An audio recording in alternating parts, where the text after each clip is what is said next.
जय हिंद बच्चों, एक बार फिर से स्वागत है आपके अपने ही चैनल अनिल ट्यूटोरियल क्लासेस में। तो बच्चों, आज हम लोग क्लास 10th के पॉलिटिकल साइंस का जो चैप्टर नंबर 2 है, जिसको हम लोग सत्ता में साझेदारी या संघवाद के नाम से भी जानते हैं, उसके ऑब्जेक्टिव क्वेश्चन को देखने जा रहे हैं बच्चों। और ये आप याद रखिएगा, ये चैप्टर बहुत इंपॉर्टेंट है और मोस्ट ऑफ द क्वेश्चन इस चैप्टर से हर एग्जाम में पूछे जाते हैं बच्चे। ठीक है, आपका जो स्कूल का एग्जाम होता है उसमें भी पूछे जाते हैं और आप इसको आप लोग बोर्ड एग्जाम में भी इंपॉर्टेंट मान के चलिए, क्योंकि ज्यादातर सिविक्स के क्वेश्चन इसी चैप्टर से आते हैं बच्चों। ठीक है, लेकिन अगर आप लोग ये वीडियो देख रहे हैं तो मैं आपको बता दूं कि इसके पहले मैंने इस चैप्टर का जो एक्सप्लेन है वो एक्सप्लेन मैंने ऑलरेडी 3 वीडियो बनाकर यूट्यूब पे डाला हुआ है। अगर आप उस वीडियो को देख लेते हैं, उसके बाद आप ये हमारे ऑब्जेक्टिव वीडियो को देखते हैं, तो आपको बेहतर तरीके से हमारा वीडियो या हमारा जो डिफिनेशन है वो सारी बातें अच्छे तरीके से समझ में आएगी बच्चों। इसके लिए आपको करना कुछ नहीं है, हमारे चैनल को सब्सक्राइब कर लेना है, जिससे आपको मेरा पूरा वीडियो और उसका प्लेलिस्ट मिल जाएगा। आप आराम से उस वीडियो को देख लीजिएगा। देखने के बाद अगर आप इसको देखते हैं तो आपको बेहतर तरीके से सारी जानकारी उपलब्ध हो जाएगी बच्चों। तो फटाफट से जाइए, हमारे चैनल को सब्सक्राइब, वीडियो को लाइक और शेयर कर दीजिए बच्चों, और हो सके तो बेल आइकन भी दबा दीजिए ताकि टाइमली हमारा नोटिफिकेशन आपको मिल सके बच्चों। ठीक है, तो अब देखिए, मैं इस चैप्टर की कुछ मुख्य बातें आप लोगों को बता देना चाहता हूँ, जो कि इस चैप्टर का इंपॉर्टेंट टॉपिक है। जैसे लोकतंत्र का मुख्य गुण होता है सामाजिक विभेद। याद रखिएगा, लोकतंत्र का जो मुख्य गुण है वह सामाजिक विभेद है। आप किसी भी डेमोक्रेटिक कंट्री में जाइएगा, आपको वहां पर समाज में विभिन्न तरह के भेदभाव देखने को मिलेंगे। आप देखिएगा, विभिन्न धर्म के लोग, विभिन्न जाति के लोग, विभिन्न भाषा के लोग समाज में आपको मिलेंगे। ठीक है बच्चों, सामाजिक विभेद के अंतर्गत जातीय, लैंगिक, धार्मिक और सांप्रदायिक मसले भी आते हैं बच्चों। सामाजिक विभेद में जातीय भेदभाव होता है। जातीय भेदभाव आप देखिएगा, हायर, बैकवर्ड, ऊंची जाति, नीचा जाति, ये सामाजिक भेदभाव का आधार होता है।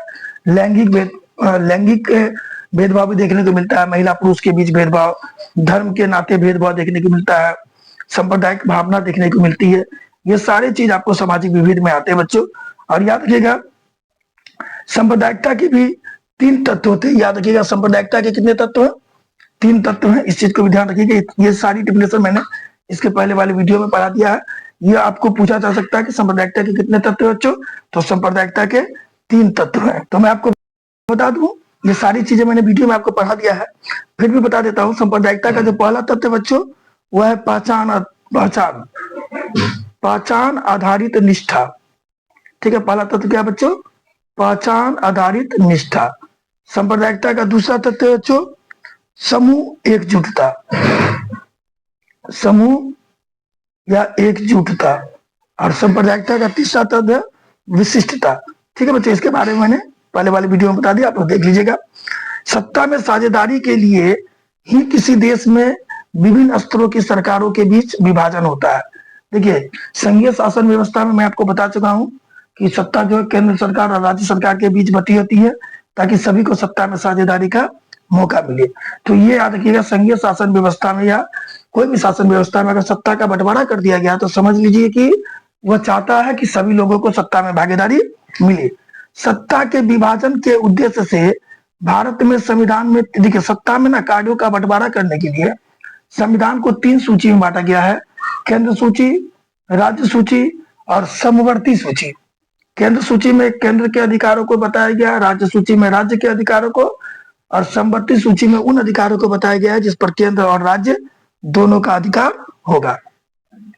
जहां शासन का केंद्रीकरण होता है बच्चों, वहां एकात्मक शासन व्यवस्था कहलाती है। यानी जहां पर शासन का केंद्रीकरण होता है, यानी शासन जो है पूरी की पूरी शासन केंद्र के हाथों में रहता है, पूरा पावर केंद्र में के हाथों में रहता है, उसको हम लोग एकात्मक शासन व्यवस्था कहते हैं। और जहां पर शासन जो है केंद्र और राज्य के बीच शासन का बंटवारा हो जाता है, उसको हम लोग संघात्मक कहते हैं। याद रखिएगा, एकात्मक और संघात्मक मतलब होता है, जैसे कि आप देखिएगा अमेरिका में एकात्मक है, यानी शासन जो है पूरा केंद्र के हाथों में है, और जहां पर शासन केंद्र और राज्य के बीच बंटवारा कर दिया जाता है, वहां पर संघीय शासन व्यवस्था या संघात्मक शासन व्यवस्था देखने को मिलती है बच्चों। ठीक है, और संघीय शासन व्यवस्था के 3 श्रेणी होते हैं: विधायिका, ठीक है, मतलब 3 श्रेणी में बटा होता है। विधायी जो कानून बनाता है, प्रशासकीय जो प्रशासन चलाता है, और वित्तीय जो वित्त यानी आर्थिक लेन देन के विषय में नियमों को बनाता है। 1993 में संविधान का 73वां संशोधन हुआ था, ये याद रखिएगा। पूछ सकता है कि संविधान का 73वां संशोधन कब हुआ था बच्चों? 1993 में, जिसके द्वारा पंचायती राज के संस्थाओं को संवैधानिक मान्यता मिली थी। यानी 1973 के 93 के पहले बच्चों याद रखिएगा 1993 में संविधान में 73वां संशोधन करके पंचायतों को संवैधानिक मान्यता दी गई। यानी पंचायती राज व्यवस्था को संविधान में जगह दिया गया, जिसमें क्या शामिल किया गया? जिसमें गांव को शामिल किया गया, ग्राम पंचायत को शामिल किया गया। ठीक है बच्चों। लेकिन 1994 में 1994 में नगरों को बच्चों, नगरों को इसमें शामिल किया गया, संविधान में शामिल किया गया। नगरीय व्यवस्था, जिसमें हम लोग नगर पालिका, नगर निगम वगैरह के बारे में पढ़ेंगे, उनको शामिल किया गया। और इसके लिए संविधान में 74वां संशोधन किया गया। तो पूछ सकता है 73वां संशोधन कब हुआ? 1993 में, और 74वां संशोधन 1994 में। 73वें संशोधन के बाद ग्राम पंचायत को, पंचायती राज व्यवस्था को संवैधानिक मान्यता मिली। और 74वें संशोधन के बाद 1994 के बाद नगरों को, नगरीय व्यवस्था को, जिसमें नगर पंचायत, नगर परिषद और नगर निगम आता है, उसको संवैधानिक मान्यता प्राप्त हुई। ठीक है बच्चों। तो चलिए इसके बाद हम लोग आगे देखते हैं, ऑब्जेक्टिव पे आते हैं अपना हम लोग।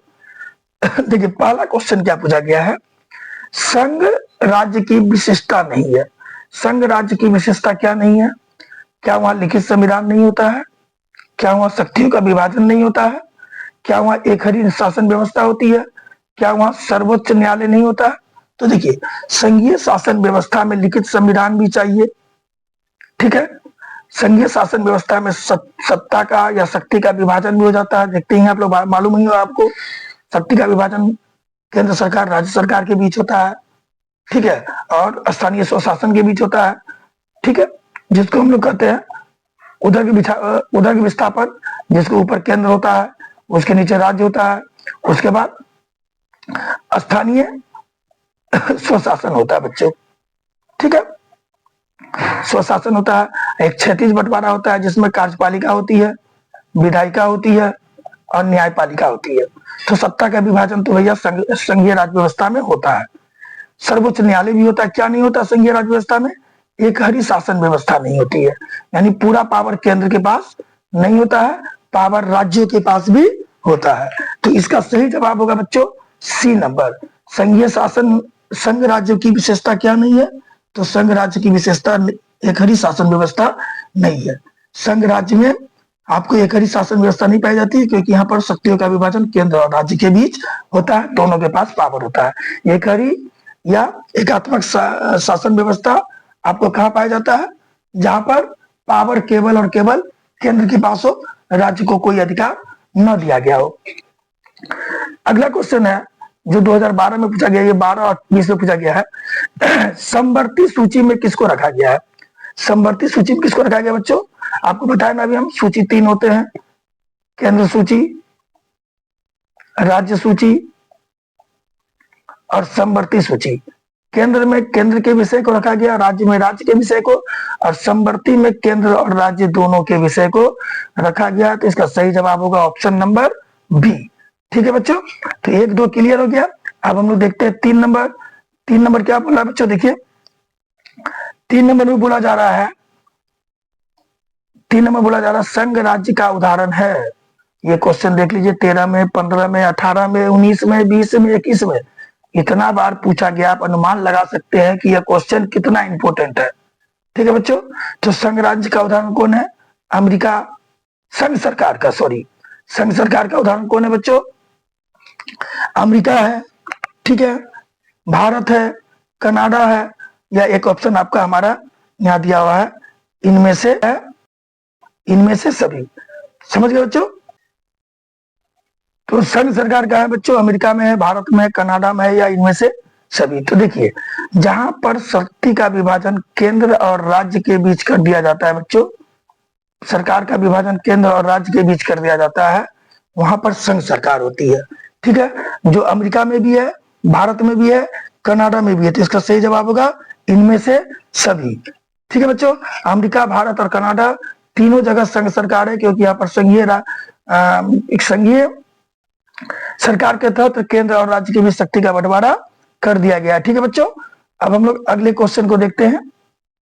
अगला क्वेश्चन दिया गया है कि भारत में सर्वोच्च न्यायालय ने मुख्य न्यायाधीश की नियुक्ति कौन करता है? सर्वोच्च न्यायालय के होगा, मुख्य न्यायाधीश की नियुक्ति कौन करता है? तो याद रखिएगा, सर्वोच्च न्यायालय के मुख्य न्यायाधीश की नियुक्ति राष्ट्रपति द्वारा होती है बच्चों। किसके द्वारा होती है? राष्ट्रपति द्वारा। तो इसका जवाब क्या होगा बच्चों? बी नंबर होगा।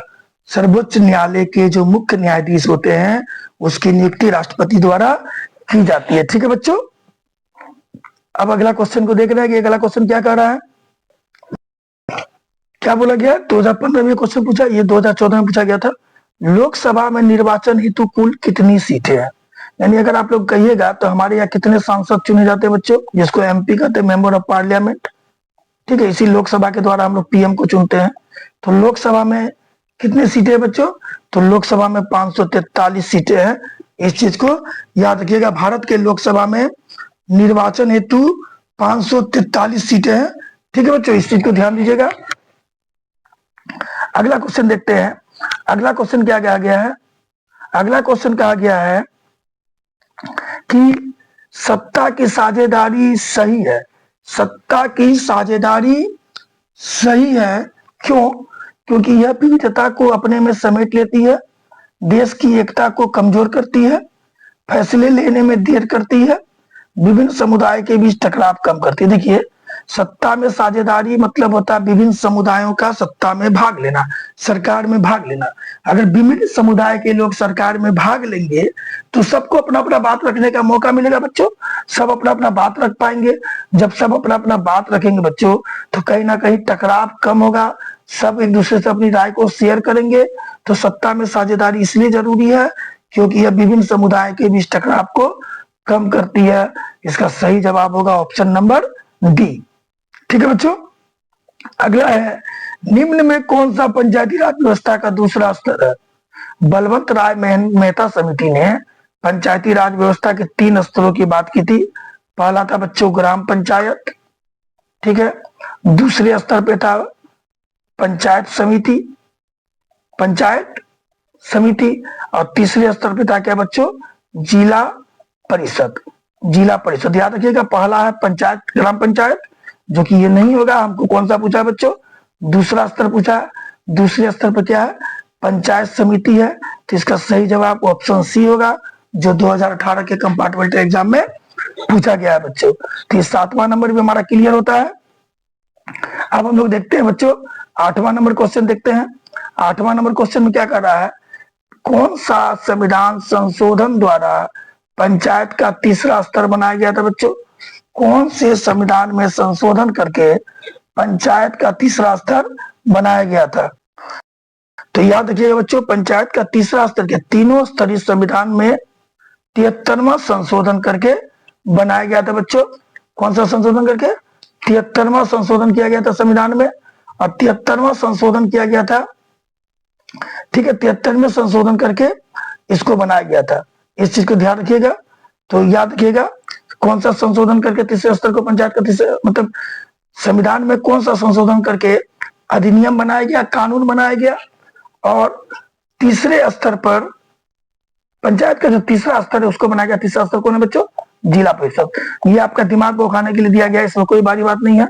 तीनों स्तर को संविधान में 73वां संशोधन करके ही स्थापित किया गया बच्चों।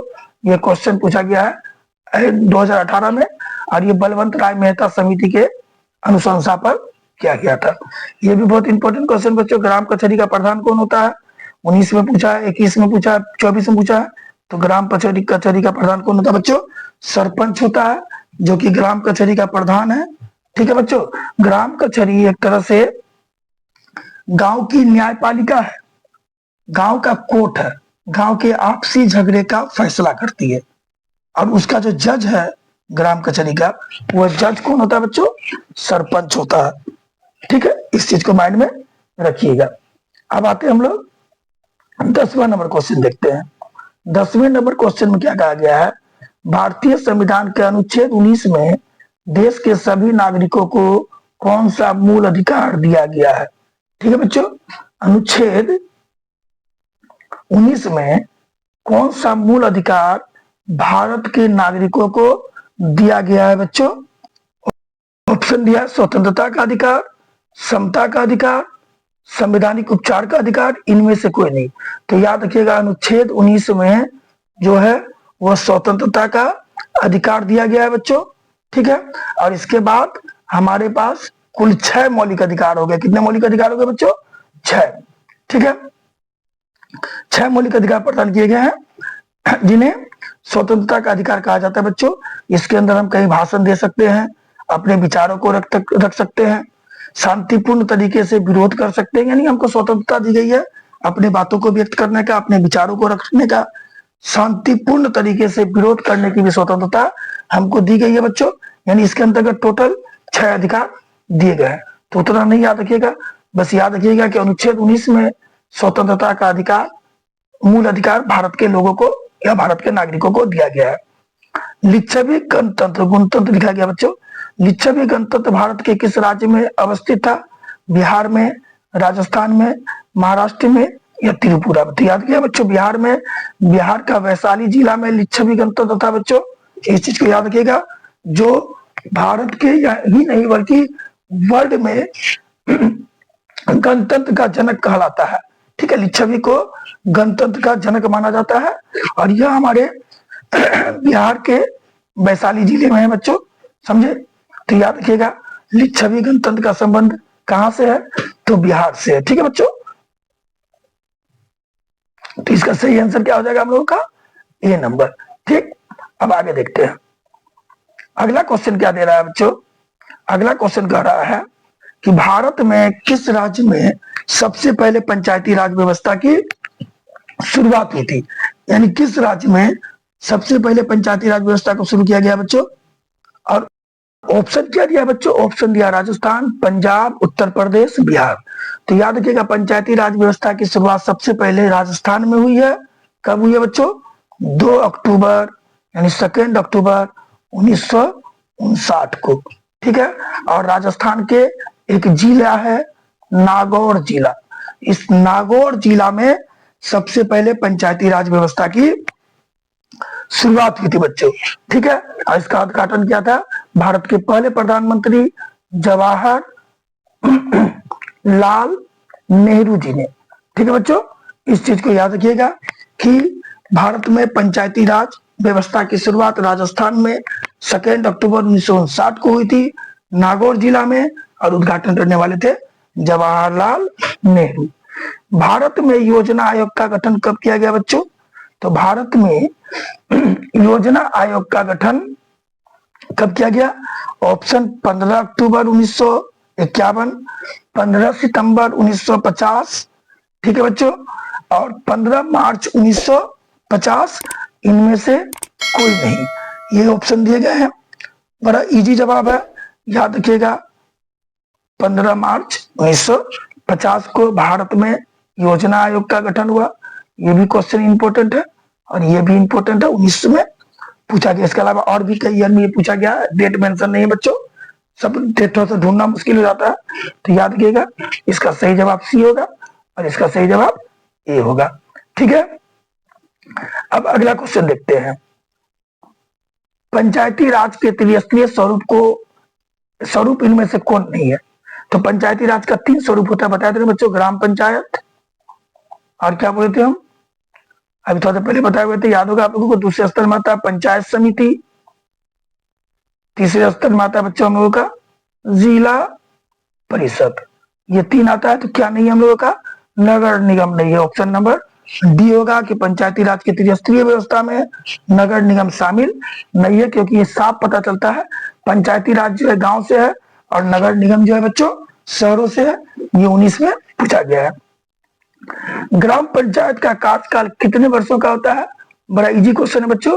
तो याद रखिएगा, ग्राम पंचायत का कार्यकाल 5 वर्षों का होता है। लगभग सभी का कार्यकाल 5 वर्षों का होता है। केवल बिहार विधान परिषद का कार्यकाल 6 वर्षों का माना गया बच्चों। बाकी सबका कितना है, 5 साल होता है। ये 2020 और 2021 में पूछा गया है। तो ग्राम पंचायत के जो भी मेंबर होंगे, मुखिया सरपंच जो भी होंगे, या नगर पालिका ही क्यों ना हो, नगर निगम ही क्यों ना हो, नगर पंचायत ही क्यों ना हो, सभी का कार्यकाल 5 वर्षों का ही होता है। ठीक है बच्चों, ये 15 नंबर क्वेश्चन हम लोगों का क्लियर हो गया। अब हम लोग आते हैं 16 नंबर क्वेश्चन में। 16 नंबर क्वेश्चन क्या बोलता है, पटना नगर निगम के प्रधान को क्या कहते हैं। पटना नगर निगम के प्रधान को, कोई भी नगर निगम, यहाँ बोल दिया गया पटना, गया दे दे, मुजफ्फरपुर दे दे, कोई भी नगर निगम दे दे, उसके प्रधान को महापौर यानी मेयर कहते हैं। इस चीज को याद रखिएगा, जो अपने नगर का पहला नागरिक होता है। ठीक है, तो पटना नगर निगम के प्रधान को क्या कहेंगे हम लोग, मेयर कहेंगे। हाँ, 2020 में ये क्वेश्चन ऑलरेडी पूछा जा चुका है। पटना नगर निगम नहीं बच्चों, कोई भी नगर निगम का प्रधान जो होगा वो मेयर ही होगा, जिसको हम लोग हिंदी में महापौर कहते हैं। ठीक है, 17 नंबर क्वेश्चन को देखते हैं बच्चों। 17 नंबर क्वेश्चन क्या बोलता है, भारतीय संविधान की 8वीं अनुसूची में कितनी भाषा को स्थान दिया गया है। 21 में और 24 से पूछा गया। तो याद रखिएगा, भारतीय संविधान की 8वीं सूची में 22 भाषा को अनुष्ठान दिया गया बच्चों। कितने भाषा को, 22 भाषा को। तो सही जवाब क्या होगा, ऑप्शन नंबर बी। ठीक है बच्चों, अब हम लोग अपना अगला क्वेश्चन देख रहे हैं।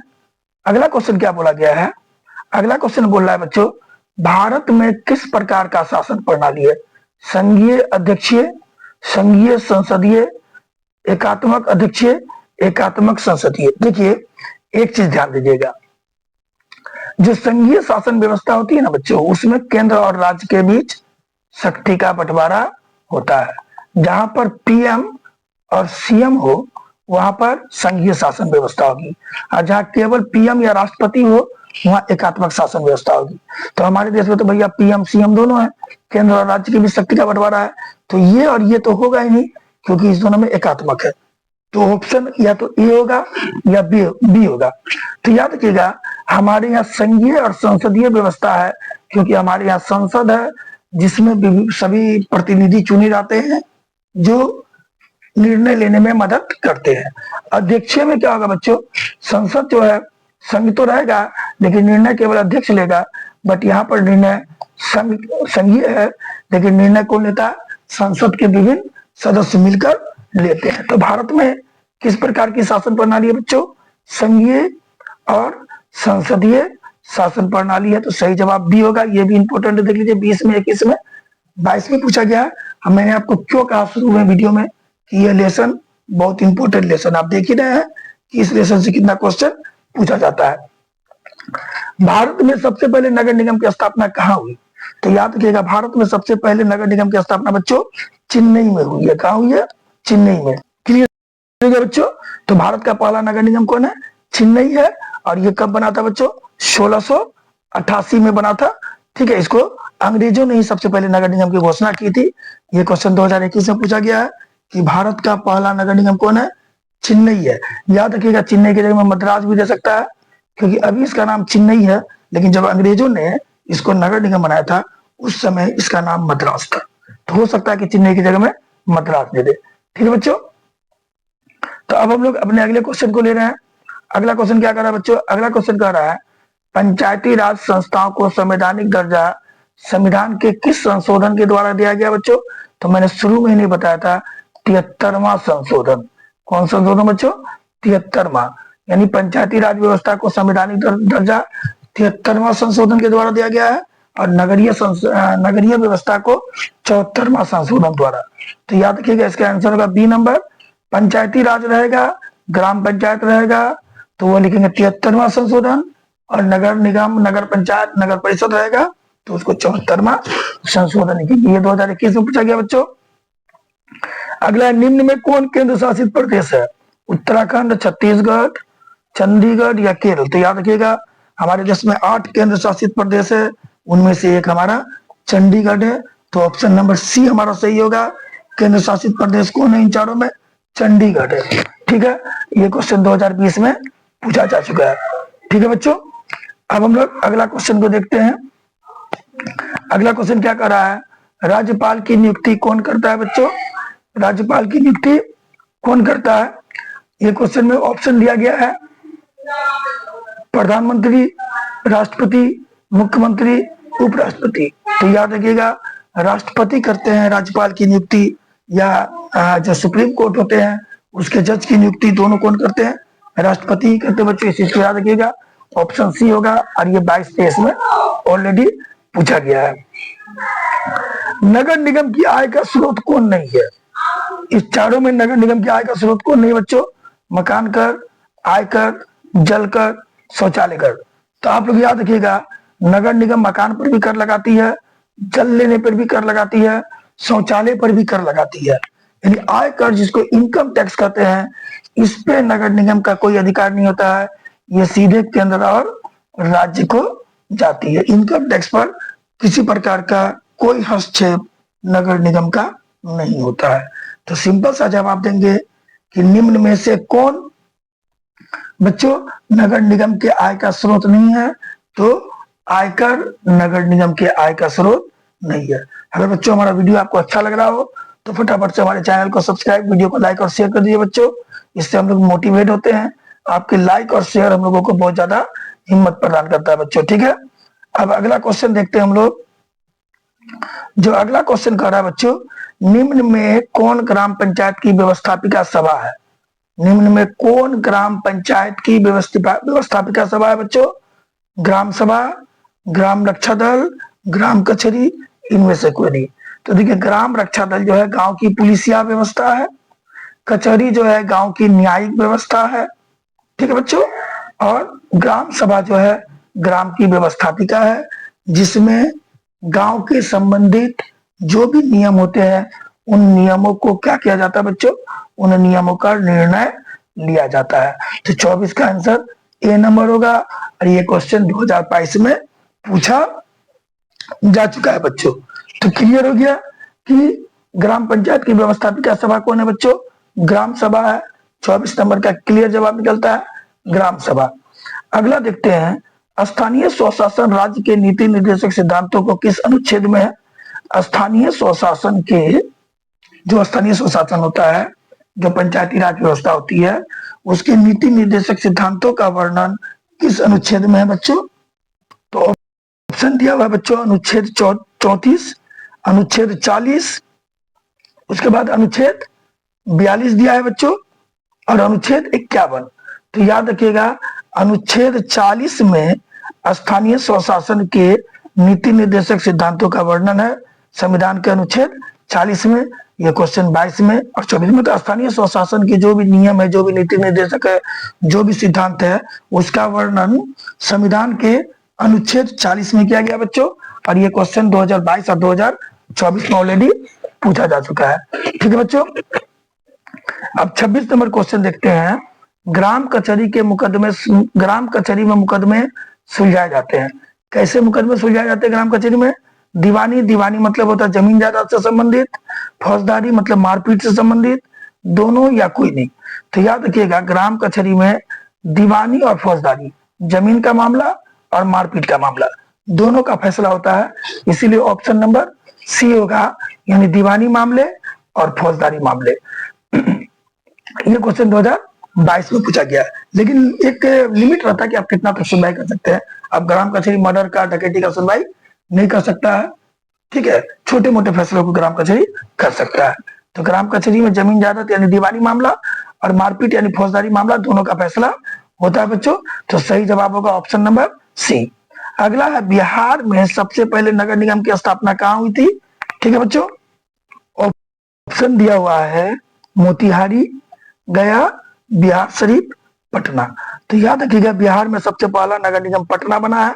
वो बना हुआ है 15 अगस्त 1952 को। बिहार में जो सबसे पहला नगर निगम है जहां मेयर का चुनाव होता है, वह कहाँ है? कहाँ बना था बच्चों? तो पटना में बना था। और कब बना था? 15 अगस्त 1952 को बना था। ये क्वेश्चन 22 में, दोनों में पूछा गया, एनुअल में भी। कब? ध्यान दीजिएगा, जहां ए रहा उसका मतलब होगा एनुअल, यानी जो फाइनल होता है, और सी है तो कंपार्टमेंटल होता है बच्चों। जो बच्चा फेल होने के बाद दोबारा एग्जाम देते हैं उसको कंपार्टमेंटल या सप्लीमेंट्री में देखते हैं। तो कंपार्टमेंटल एग्जाम में भी ये क्वेश्चन पूछा गया है। तो याद रखिएगा, बिहार का पहला नगर निगम पटना है और पटना नगर निगम की स्थापना 15 अगस्त 1952 को हुई थी। ठीक है बच्चों, अब अगला क्वेश्चन देखते हैं 28 नंबर। क्वेश्चन क्या कर रहा है बच्चों, ग्राम पंचायत का प्रधान कौन होता है? ग्राम पंचायत का प्रधान मुखिया होता है बच्चों, याद रखिएगा। मेयर नगर निगम का प्रधान होता है। वार्ड पार्षद तो वार्ड मेंबर हो गया, विधायक एमएलए को कहते हैं। तो हमारे ग्राम पंचायत का जो मुखिया होता है वह हेड होता है। ये क्वेश्चन पूछा गया है 22 में और 24 में, इसलिए ऑप्शन बी हमारा सही होगा। ठीक है बच्चों, 29 नंबर क्वेश्चन को देखते हैं। भारत में अनुसूचित भाषाएं कितनी है? भारत में अनुसूचित भाषाएं कितनी है, यानी वह भाषा जिसको संविधान में दर्जा दिया गया है, कितनी है बच्चों? 22 है। भारत में कितनी अनुसूचित भाषाएं हैं? 22 भाषाएं भारत में अनुसूचित है, यानी जिनको संविधान की सूची में जगह दिया गया है। तो ऑप्शन नंबर सी हमारा सही होगा। भारत में अनुसूचित भाषाएं कितनी है? तो 22 है। ऑप्शन नंबर सी सही होगा बच्चों, याद रखिएगा। ये 2022 में पूछा भी गया है। ठीक है, अब 30 नंबर क्वेश्चन को देखते हैं। निम्नलिखित में से कौन राज्य सूची का विषय है? ये जो 4 ऑप्शन दिया है, इनमें कौन राज्य सूची का विषय है? ठीक है बच्चों, क्या क्या दिया हुआ है? विदेश नीति, जी नहीं, विदेश नीति राज्य नहीं बना सकती है। विदेश नीति बनाने का अधिकार, रक्षा संबंधी अधिकार केवल केंद्र के पास है। संचार संबंधी अधिकार जैसे मोबाइल इन सबको का देखरेख करना, इंटरनेट वगैरह का देखरेख करना, ये सभी आपको केंद्र के पास है। बैंकिंग केंद्र के पास है। कानून व्यवस्था, अपने राज्य की कानून व्यवस्था बनाए रखने का काम राज्य सरकार को दिया गया है, यानी कहीं ना कहीं राज्य सूची में कानून व्यवस्था को शामिल किया गया है। तो ऑप्शन डी होगा। आपने सुना होगा हर राज्य का अपना हाई कोर्ट होता है बच्चों। आपने देखा होगा बिहार पुलिस, ठीक है, आपने सुना होगा दिल्ली पुलिस, आपने सुना होगा यूपी पुलिस, आपने सुना होगा बंगाल पुलिस। क्यों? क्योंकि पुलिस का काम है कानून व्यवस्था को बनाए रखना। हर राज्य का अपना कोर्ट है, क्यों? क्योंकि उनका काम है कानून व्यवस्था को बनाए रखना। तो राज्य जो है वह कानून व्यवस्था पर काम कर सकती है, शिक्षा पर काम कर सकती है, स्वास्थ्य पर काम कर सकती है। तो सिंपल सा जवाब हो गया, कानून व्यवस्था का जो विषय है वह राज्य सूची के अंतर्गत आता है। संविधान सभा का गठन कब हुआ था बच्चों? तो याद रखिएगा, संविधान सभा का गठन ऑप्शन 1935, 1940, 1946, 1948। तो याद रखिएगा 1946 में संविधान सभा का गठन हुआ था। सही जवाब सी होगा। और ये 22 में, 23 में और 24 में क्वेश्चन पूछा गया, और ये क्वेश्चन पूछा गया बच्चों 22 में। तो क्लियर हो गया बच्चों, संविधान सभा का गठन 1946 में होता। कभी कभी डेट भी दे देता है, याद रखिएगा। ये 6 दिसंबर लिख सकते हैं आप लोग, 6 दिसंबर 1946 भी याद रख सकते हैं। कभी कभी दे सकता है कि किस दिन हुआ था, सॉरी डेट क्या था पूरा, तो लिखना पड़ेगा 6 दिसंबर 1946। लेकिन ये जनरली कम पूछता है, आपको ज्यादातर उम्मीद है कि ईयर ही पूछा जाएगा। ठीक है बच्चों, ये क्लियर हो गया हम लोगों का। अब हम लोग अगले क्वेश्चन को देखते हैं। ठीक है, 32 नंबर क्वेश्चन क्या बोल रहा है देखिएगा। 32 नंबर क्वेश्चन बोल रहा है बच्चों कि जिला परिषद का कार्यकाल कितने वर्ष का होता है? मैंने आपको क्लियर बता दिया था, एकदम स्पष्ट साफ शब्दों में कह दिया है कि बिहार विधान परिषद 6 साल, बाकी लगभग सबके काम 5 वर्ष के ही होंगे। चाहे जिला परिषद हो, चाहे मुखिया हो, चाहे सरपंच हो, चाहे मेयर हो, चाहे चेयरमैन हो, कोई भी हो, उनका कार्यकाल कितने वर्षों का होगा बच्चों? एमएलए, एमपी, प्रधानमंत्री, सबका कार्यकाल 5 वर्षों का है। तो याद रखिएगा सही जवाब क्या होगा? 5 वर्ष, ऑप्शन नंबर बी। 2023 में क्वेश्चन पूछा गया है। निम्न में कौन नगर निगम का प्रमुख होता है?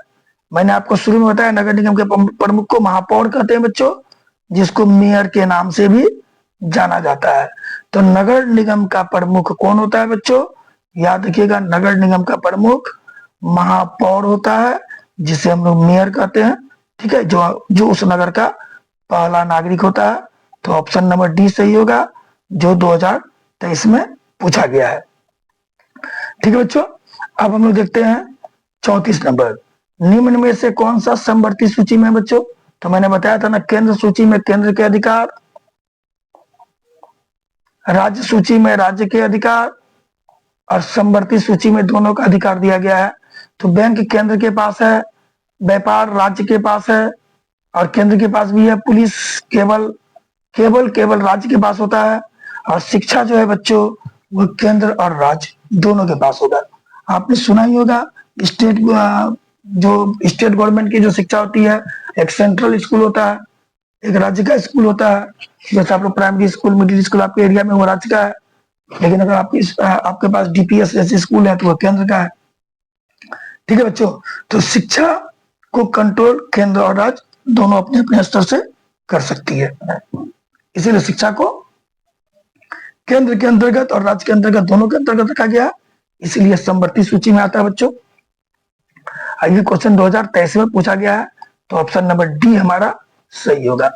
35 नंबर क्वेश्चन में क्या बोला गया है, राष्ट्रवादियों ने यूके सरकार के बीच, राष्ट्रवादियों और यूके मतलब होता है यूनाइटेड किंगडम, जिसको हम लोग इंग्लैंड के नाम से भी अभी जानते हैं, उनके बीच समझौता कब हुआ था बच्चों? तो याद रखिएगा, उनके बीच समझौता हुआ था, यह नंबर उल्टा हो गया, याद रखिएगा उनके बीच समझौता हुआ था 1998 में। तो ऑप्शन नंबर इसके अनुसार तो यहाँ बी होगा, यहाँ सी होगा। ठीक है, तो जो भी हो आप भर लीजिएगा, 1998 लिखिएगा, जब हमारे देश के राष्ट्रवादियों और वो यूके गवर्नमेंट के बीच समझौता हुआ था, यूनाइटेड किंगडम के सरकार के बीच हमारे देश के राष्ट्रवादियों का समझौता हुआ था। कब हुआ था? 1998 में। ठीक है, नंबर तो उल्टा हो गया, इस चीज को आप लोग देख लीजिएगा। अगला क्वेश्चन देखते हैं। अगला क्वेश्चन क्या कर रहा है बच्चों, संविधान का अनुच्छेद 40 किससे संबंधित है, या किससे अनुच्छेद 40 का संबंध है? मैंने आपको अभी बताया था कि संविधान का जो अनुच्छेद 40 है उसका संबंध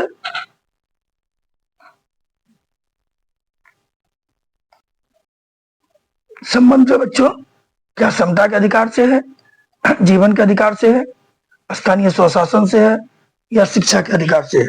तो याद रखिएगा, अनुच्छेद 40 के अंतर पंचायती राज व्यवस्था का वर्णन किया गया है, जो हमारा स्थानीय स्वशासन के अंतर्गत आता है। नगर पालिका, नगर निगम, ग्राम पंचायत सब इसी के अंतर्गत आते हैं।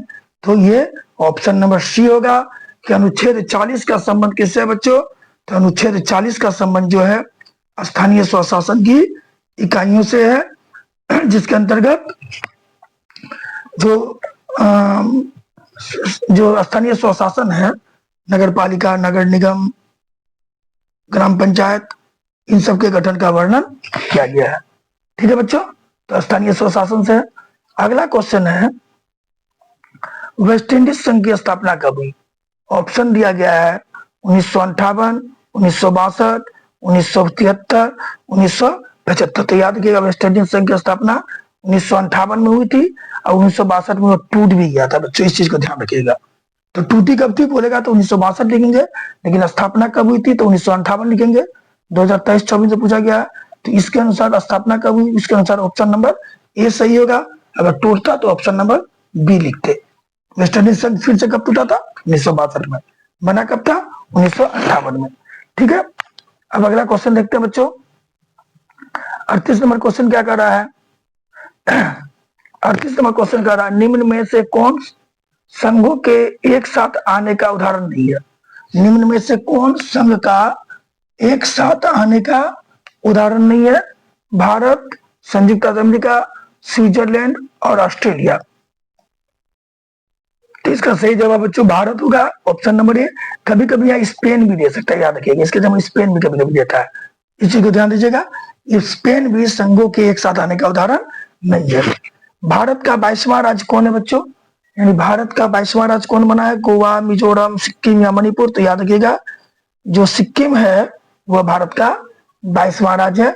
तो ऑप्शन नंबर सी हमारा सही होगा। 2024 में क्वेश्चन पूछा गया। ठीक है बच्चों, अब देखते हैं 40 नंबर क्वेश्चन को देख रहे हैं बच्चों। मुद्रा, बैंकिंग, संचार जैसे मामले किस सूची में है? किसको दिया गया? केंद्र को या राज्य को या दोनों को? तो याद किया, मुद्रा हुआ, अब मुद्रा पे क्या दिखेगा? भारत सरकार। कोई भी मुद्रा या नोट देखिएगा उसके ऊपर भारत सरकार, इंडिया गवर्नमेंट लिखा रहेगा। ऐसा थोड़ा रहता है बिहार गवर्नमेंट नहीं लिखा था, इंडियन गवर्नमेंट भारत सरकार लिखा रहता है। तो 100% ये जो है बच्चों संघ सूची के अंतर्गत आता है, जिसको केंद्र सूची भी कहते हैं। तो ऑप्शन नंबर ए हमारा सही होगा। मुद्रा हुआ, बैंकिंग हो गया, संचार हो गया, ये किसके अंतर्गत आते हैं बच्चों? ये संघ सूची के अंतर्गत आते हैं, क्योंकि इसको कंट्रोल करना, इसको नियंत्रित करना, ये काम कौन करता है? केंद्र करती है, यानी देश करता है। अगला क्वेश्चन है, संविधान की 12वीं अनुसूची का संबंध किससे है? संविधान की 12वीं अनुसूची का संबंध किससे है बच्चों? तो संविधान की 12वीं अनुसूची का संबंध है नगर पालिका के कार्य क्षेत्र से। ये 2024 में पूछा गया बच्चों, तो ऑप्शन नंबर ए सही होगा, नगर पालिका का कार्य क्षेत्र। ठीक है, अब हम लोग देखते हैं 42 नंबर क्वेश्चन को। 42 नंबर क्वेश्चन क्या बोला गया बच्चों? निम्न में से कहाँ एकात्मक शासन व्यवस्था है? किस देश में एकात्मक शासन व्यवस्था है बच्चों? यानी किस देश में पूरा पावर केंद्र के पास है? तो याद रखिएगा, भारत संघीय शासन व्यवस्था है। अमेरिका और ऑस्ट्रेलिया में भी संघीय शासन व्यवस्था है, क्योंकि यहाँ केंद्र और राज्य की भी शक्ति का बंटवारा हो गया है। लेकिन इंग्लैंड में संघीय शासन व्यवस्था नहीं है बच्चों, वहां डेमोक्रेसी तो है, लोकतंत्र तो है, लेकिन वहां पर एकात्मक शासन व्यवस्था है। तो इसका क्या होगा? ऑप्शन नंबर बी हमारा सही होगा बच्चों। यह 2024 में पूछा जा चुका है। ठीक है, अगला क्वेश्चन, निम्न में से किसकी नियुक्ति राज्य सरकार करती है? महापौर की, मुखिया की, नगर आयुक्त की, या इनमें से सभी? देखिए, नगर मतलब जिसकी नियुक्ति राज्य सरकार करेगी उसका इलेक्शन नहीं होता है। हम सब जानते हैं कि मेयर का इलेक्शन होता है तो 100% इसको जनता चुनती है, मुखिया का इलेक्शन होता है तो इसको जनता चुनती है, लेकिन नगर आयुक्त हुआ, नगर सचिव हुआ, कार्यपालक पदाधिकारी हुआ, न्यायाधीश हुआ, नगर का जो मुखिया का सचिव होता है, वे सब कौन नियुक्त करते हैं? दैट उसकी नियुक्ति कौन करती है बच्चों? राज्य सरकार करती है। तो इसका ऑप्शन नंबर सी सही होगा, नगर आयुक्त की नियुक्ति कौन करती है? राज्य सरकार करती है। क्वेश्चन 2024 में पूछा जा चुका है। ठीक है बच्चों, अब हम लोग देखते हैं 44 नंबर क्वेश्चन। ये हमारा 43 था, ठीक। 44 नंबर क्वेश्चन को देखते हैं बच्चों। 44 में क्या बोलता है? कार्यपालक पदाधिकारी की नियुक्ति कहाँ की जाती है? कार्यपालक पदाधिकारी की नियुक्ति कहाँ होती है बच्चों? तो कार्यपालक पदाधिकारी की नियुक्ति होती है नगर परिषद में। कहाँ होती है बच्चों? नगर परिषद में। तो ऑप्शन नंबर डी सही होगा, कार्यपालक पदाधिकारी की नियुक्ति कहाँ होती है? नगर परिषद में। ठीक है बच्चों, हम लोग अभी हालांकि नगर पंचायत के भी जो सचिव होते हैं उसको कार्यपालक पदाधिकारी कहते हैं, जो गलत है। ठीक है, वो उससे बड़े जो लेवल के होते हैं, जो नगर परिषद होता है, जो नगर पंचायत से बड़ा होता है, वहां पर कार्यपालक पदाधिकारी की नियुक्ति होती है। लोकतांत्रिक विकेंद्रीकरण का सुझाव निम्न में से किसने दिया था? यानी लोकतंत्र का विकेंद्रीकरण होना चाहिए, इसका सुझाव किसने दिया था? यानी लोकतंत्र में सत्ता का बंटवारा विभिन्न स्तरों पर होना चाहिए, केंद्र, राज्य और स्थानीय स्वशासन। ये बात किसने कही थी बच्चों? बलवंत राय मेहता ने कही थी। बलवंत राय मेहता समिति ने इसका सुझाव दिया था, और उसी के बाद स्थानीय स्वशासन व्यवस्था को भी संविधान में जगह दी गई थी।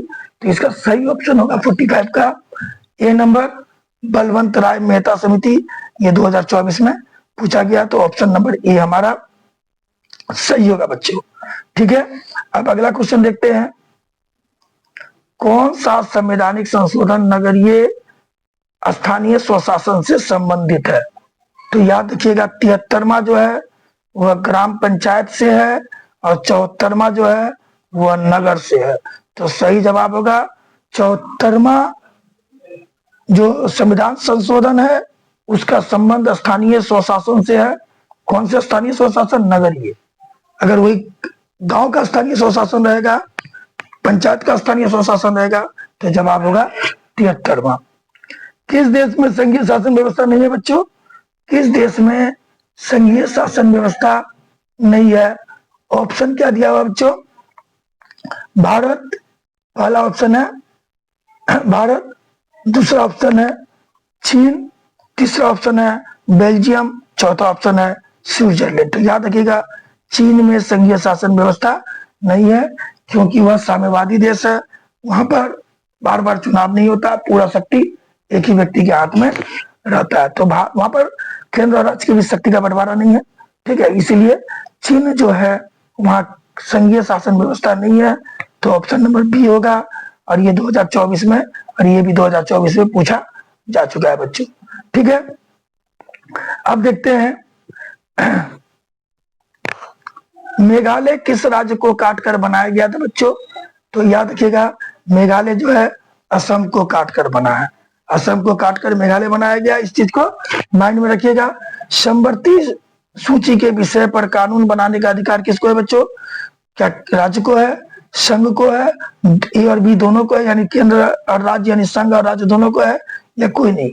तो याद रखिएगा, समवर्ती सूची के संबंध में कानून बनाने का अधिकार दोनों को है, केंद्र और राज्य दोनों को है। तो ऑप्शन नंबर सी हमारा सही होगा। ए और बी दोनों, राज्य और संघ दोनों। ये भी क्वेश्चन 2024 में पूछा गया, ये भी 2024 में पूछा गया, क्योंकि समवर्ती सूची जो है ना, उसमें संघ सूची और राज्य सूची दोनों के अधिकारों को शामिल किया गया बच्चों। ठीक है, अब हम लोग आगे देखते हैं। 50 नंबर के बच्चों, गलती से 2 बार लिखा गया है। सरपंच का निर्वाचन कौन करता है। तो याद रखिएगा, ग्राम सभा के सदस्य, ठीक है, राज्य सरकार, मुखिया और पंच की केवल पंच। तो याद रखिएगा, केवल पंच सरपंच को चुनते हैं। सरपंच का निर्वाचन केवल पंच द्वारा होता है, लेकिन अब जो है नियम बदल गया है, अब सरपंच का भी चुनाव होता है बच्चों। ठीक है, तो सही जवाब पंच होगा। और ये अंतिम क्वेश्चन है, 52 बार लिखा गया था। अंतिम क्वेश्चन है, देख रहे 50, आप गलती से ये दोनों क्वेश्चन एक ही है बच्चों, ये दोनों एक ही है, देख लीजिएगा, गलती से लिखा गया है, दोनों एक ही है। तो इस दोनों का आंसर पंच ही होगा, डी नंबर। 2024 में क्वेश्चन पूछा गया बच्चों। और ये अंतिम क्वेश्चन इस चैप्टर का ऑब्जेक्टिव में, जिसमें बोला गया सरकार के उच्च और निम्न स्तरों के बीच जो बंटवारा होता है, जो सरकार का उच्च स्तर और निम्न स्तर के बीच जो बंटवारा है, जिसमें सबसे ऊपर केंद्र को, उसके नीचे राज्य को, उसके नीचे स्थानीय स्वशासन को रखा गया है, इस तरह के बंटवारा को क्या कहते हैं। तो इस तरह के बंटवारा को ऊर्ध्वाधर वितरण कहते हैं। लेकिन जब वही ऐसे रहे जिसमें विधायिका, कार्यपालिका और न्यायपालिका हो बच्चों, तो इस चीज को हम लोग कहेंगे सत्ता का क्षैतिज बंटवारा। तो याद रखिएगा, जब सबको बराबर अधिकार दे तो क्षैतिज बंटवारा, और जब पोजीशन के आधार पर अधिकार दे, जो सबसे ऊपर उसको ज्यादा अधिकार, उसके नीचे उसको कम अधिकार, और जो उससे नीचे उसको उससे कम अधिकार, तो उसको हम लोग ऊर्ध्वाधर बंटवारा या ऊर्ध्वाधर वितरण के नाम से जानते हैं बच्चों। तो इस तरह हमारा ये वीडियो समाप्त होता है। अगर हमारा वीडियो आप लोगों को अच्छा लगा बच्चों, तो हमारे चैनल को लाइक और वीडियो को सब्सक्राइब कर दीजिएगा बच्चों। इससे हम लोग मोटिवेट होते हैं, हम लोग के अंदर एक अलग एनर्जी आती है आप लोगों को वीडियो बना के देने की बच्चों। जय हिंद, जय भारत। ठीक है बच्चों।